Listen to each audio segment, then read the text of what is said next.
Είμαστε λοιπόν 17 Ιανουαρίου 2014 στην Πορτογαλία και συγκεκριμένα στην Έβορα. Αυτή είναι η κεντρική πλατεία της πόλης. Όπως βλέπετε είναι πολύ γραφική και όμορφη. Είναι λίγο Μεξικό. Εδώ βλέπουμε την ηρώα μας χαιρετάει. Έχουμε ξεναγήσει στην όμορφη πόλη της. Έγινες και βοριώτισσα.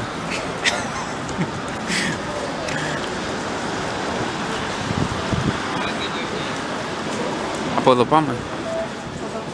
Α, τι ωραία.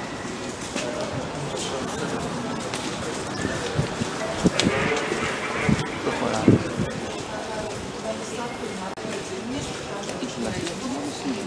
Α, και εγώ θέλω φωτογραφία εδώ.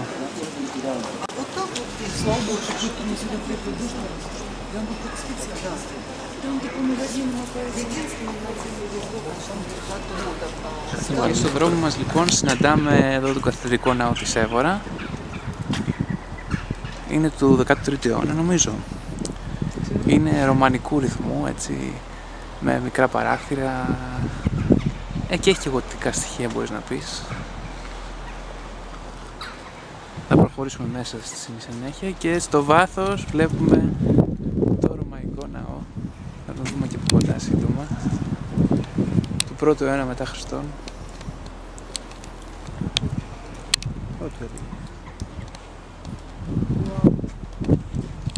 Πολύ παλιός. Ως σημαντικό εμπορικό κέντρο η Έβορα ήταν πάρα πολύ σημαντική πόλη για τους ρωμαϊκούς χρόνους.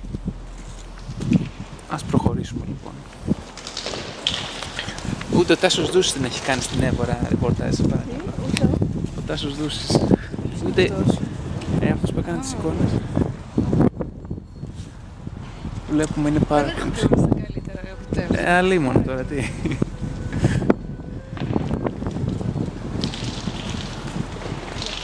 ξέρω αν επιτρέπεται κάμερα.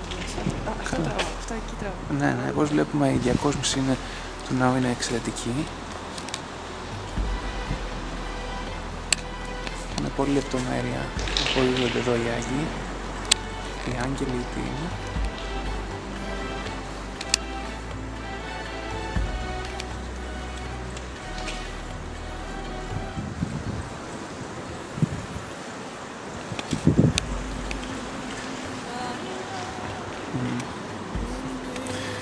Ας μπούμε μέσα λοιπόν. Τελείωσε, άντε, κλείστο. Μπροστά μας λοιπόν εκτείνεται σε όλο το μεγαλείο ο κορινθιακού ρυθμού ρωμαϊκός ναός του 1ου αιώνα μετά Χριστό, αφιερωμένος στη λατρεία της θεότητας Διάννα. Πετύχαμε Διάννα λοιπόν το ναό. Με γελάς, κινδυνεύει Ελλάς. Είναι ο καλύτερος διατηρημένος ρωμαϊκός ναός της Πορτογαλίας. Ανήκει και αυτό στα μνημεία της παγκόσμιας κληρονομιάς της UNESCO. Μπορούμε να ανέβουμε πάνω? Όχι.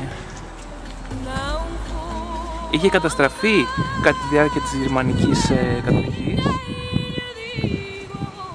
της γερμανικής εισβολής των Γερμανών στο Δεύτερο Παγκόσμιο Πόλεμο, αλλά τον ανακατασκευάσανε το 19ο.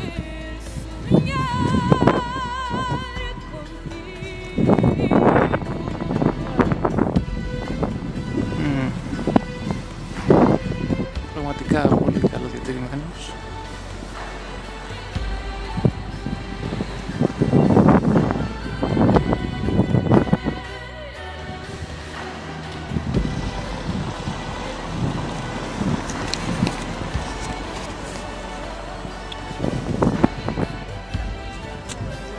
Κάτσε να πάρουμε κάποιες φωτογραφίες και έρθω. Έλα. Ναι. Λοιπόν, βρισκόμαστε στη Plaza de Comercio. Εδώ είναι η Rua Augusta που βλέπετε. Εδώ. Και μπροστά μας βλέπουμε το περίφημο πύργο του Τριάμβου, η οποία κατασκευάστηκε τη στιγμή της αποκατάστασης της πόλης από το σεισμό του 1755 και αποπερατώθηκε το 1737.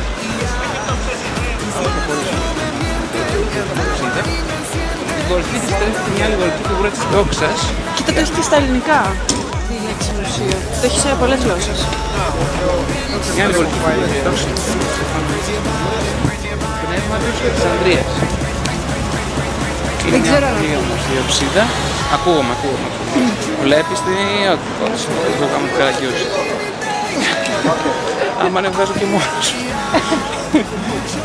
Δεν με κοιτάξεις στον δρόμο. Στην πλευρά που λέει το στη Ρούα Αγκούστα βρίσκεται και ένα τεράστιο ρολόι.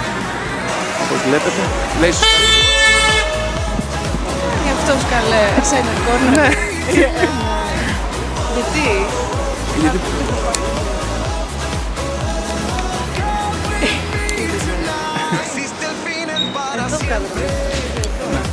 Και φτάσαμε λοιπόν στην Plaza de la Comercia. Από εδώ ξεκινάει η Ρούα Αγκούστα.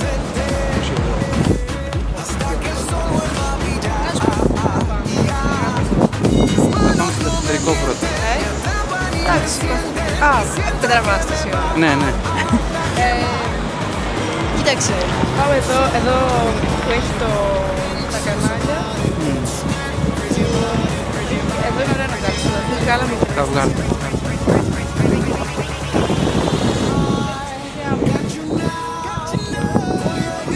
Το κάστρο να έρθεις. Η καρδιά πλατεία λοιπόν.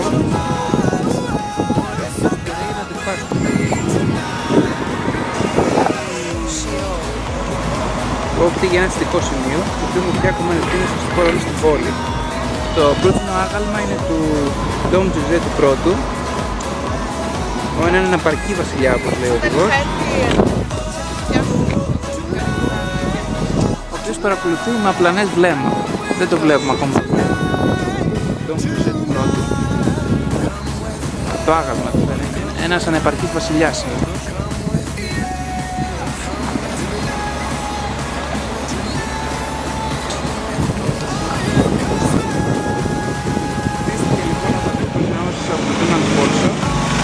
Λίγο μετά το 1147 όταν έχει την εισαγώνα από τους Μαυριτανούς.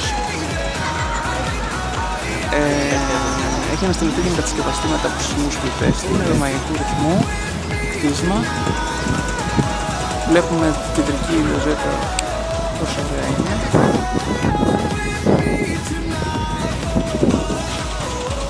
Αποτελεί αρχαιολογικό χώρο με νέα βρήματα νεοκλωστικός κάτω από ένα μοναστήρι. Πολύ εντυπωσιακό ρωμανικού ρυθμού που δεν είναι συνήθως αρχιτεκτονικό στην Ευρώπη.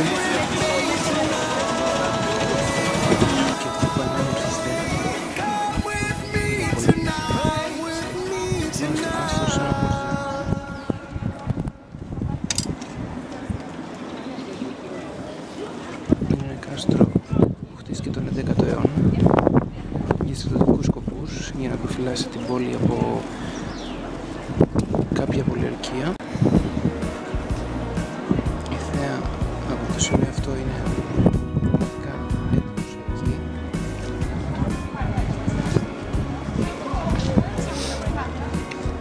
Ο Αλφόνσο, ο πρώτος βασιλιάς της Ισπανίας που απελευθέρωσε την Ισπανία από την Πορτογαλία από τους Μαυριτανούς.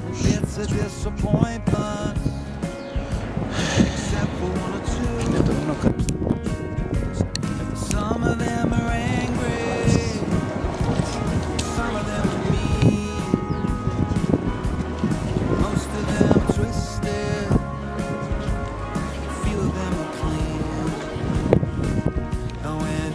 Οι δρόμοι μας έφεραν στην Σάντα Γκρατσία γνωστή ως Πάνθρα, η οποία χτίστηκε πριν από 300 χρόνια.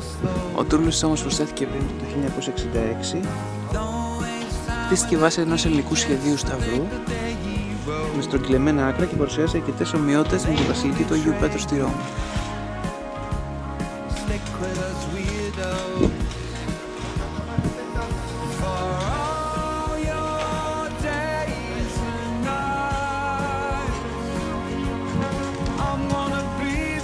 Ας πάμε να την επισκεφτούμε.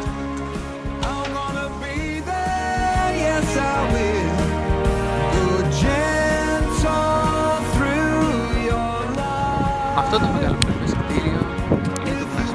του Αγίου Ιερών.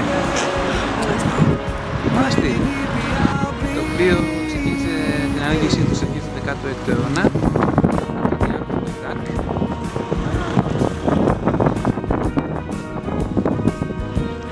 Είναι με ένα μεγαλοπρεπές κτίριο, έχει αρκετά μεγάλα στοιχεία.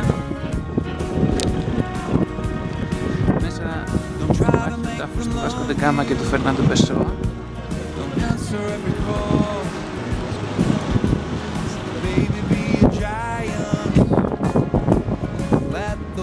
Θα μπούμε μέσα και να το δούμε σύντομα. Πραγματικά οι εκλειπτικές λεπτομέρειες είναι εξαίσθητες.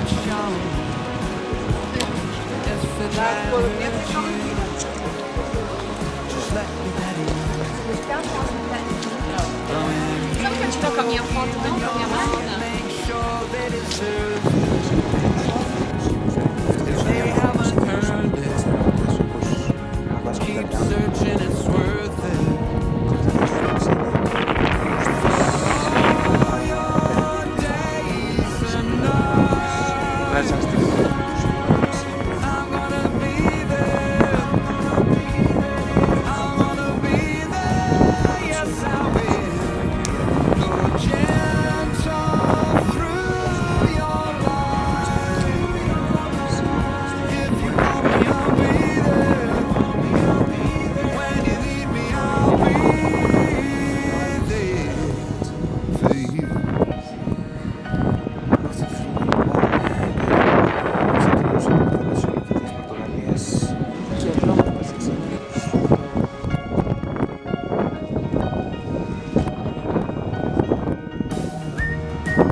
Κατά τη διάρκεια της κατοχής ο πύργος έστηκε σε ένα νησί στον ποταμό Τάγο, 200 μέτρα από το βόρειο από το ποταμό.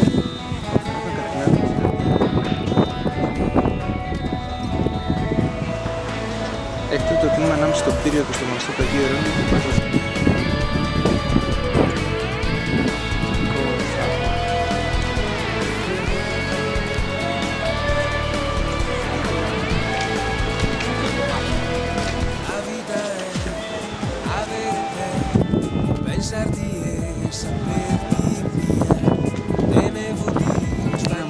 πάλι στο παλάτι Πένα. Ας πούμε κάποια ιστορικά στοιχεία για το παλάτι. Το παλάτι αυτό είχε αρχικά κατασκευαστεί ως μοναστήρι το 16ο αιώνα, αλλά ο Φερδινάντος, ο βασιλιάς της Σαξονίας, ένας αυστριακός βασιλιάς που παντρεύτηκε τη Πορτογαλίδα βασίλισσα, το μετέτρεψε σε παλάτι το 19ο αιώνα, κάνοντας κάποιες προσθήκες και αλλαγές για να αποτελέσει τη βασιλική κατοικία. Είναι πολύ εντυπωσιακό. Γενικά η περιοχή αποτελούσε χώρο που διέμεναν οι βασιλείς και αργότερα ποιητές και καλλιτέχνες.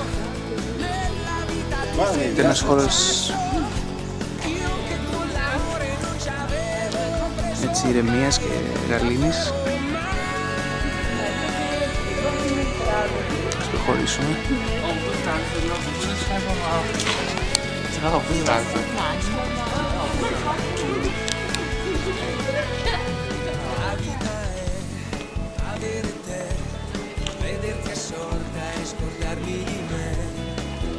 Vedete τις αρχιτεκτονικές λεπτομέρειες πολύ εντυπωσιακές.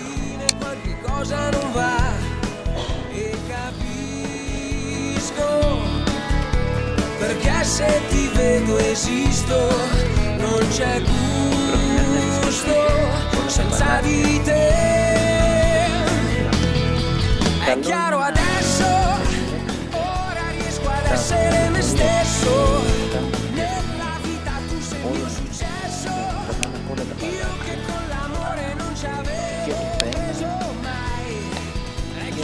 Μετά από αρκετό περπάτημα φτάνουμε στο παλάτι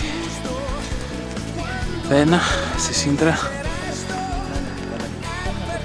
Όπως βλέπετε είναι ένα εντυπωσιακό κτίσμα με πολύ συλλεκτικά στοιχεία αυτονομικής. Μαυριτανικά, δυτισιακά.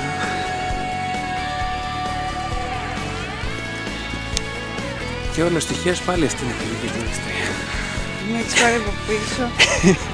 Όπου και αν πάω έρχεσαι και εσύ. Πίσω μου σε έχω σατανά.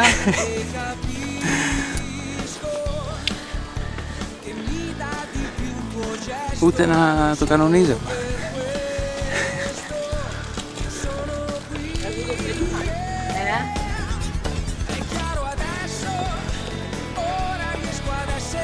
Θα το δούμε και μέσα σε λίγο.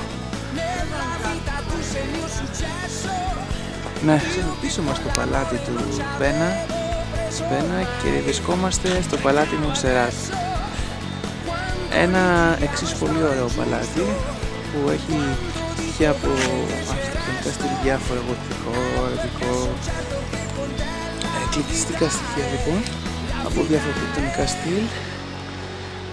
Αποτελούσε έπαυλη ενός Άγγλου εκατομμυρίουχου το 18ο αιώνα, ο οποίος πέθανε και μέχρι από το 1759 και μετά, αφού υπέστη και τις φθορές από το σεισμό το 1755, περιήλθε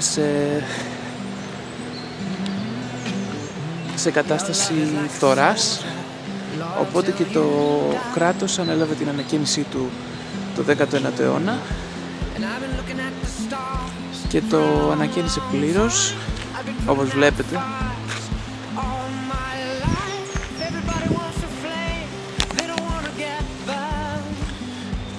Το παλάτι βρίσκεται σε μια ηλιακή περιοχή,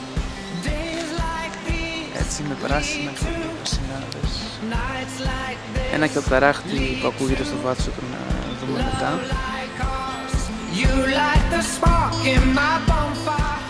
Ήταν το παλάτι που κατοίκησε κάποια περιοδική ο Λόρδος Μπάιρον.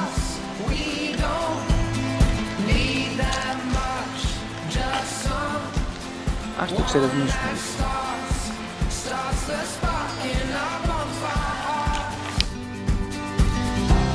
This world is getting colder, strangers passing by. No one offers you a shoulder, no one looks you in the eye. But I've been looking at you for a long